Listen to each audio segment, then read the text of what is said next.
हमारे नौजवान आपस में इस बहस में लग जाते हैं कि तख्लीक इंसान का मकसद अब्दियत है या खिलाफत है।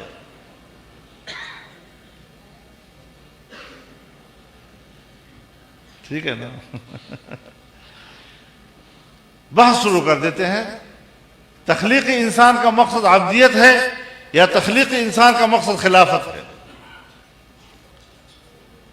अब्दियत इनफिरादी चीज है,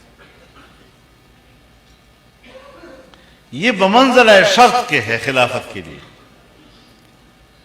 अगर अपने जात में आपके ईमान है और अपने जात में आपके अंदर अमाल सालिहा हैं कि ईमान बमंज़िल रूह के है और अमाल बमंज़िल बदन के हैं, जिस्म के हैं, तो फिर अगर आपके अंदर आपकी रूह के अंदर ईमान मौजूद है और अमाल के अंदर इताअत मौजूद है, तो फिर इसका माना यह है कि आपके अंदर वो क्राइटेरिया पैदा हो जाता है कि अब आप उसके बाद खलीफा बनने के मुस्तहिक़ बन जाते हैं। निज़ाम इज्तिमाई आपके हाथ में आ सकता है। अगर आपको वुज़ू नहीं है, आप नमाज नहीं पढ़ सकते।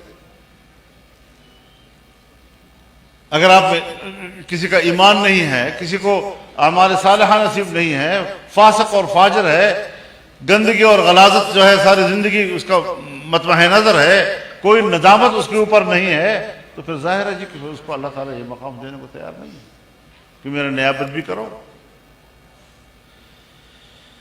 तो इस एतबार से हमें इस बात को भी समझना चाहिए कि अब्दियत तशरीई है और ये जीना है खिलाफत के लिए, और खिलाफत के लिए सियासी निज़ाम का होना जरूरी है।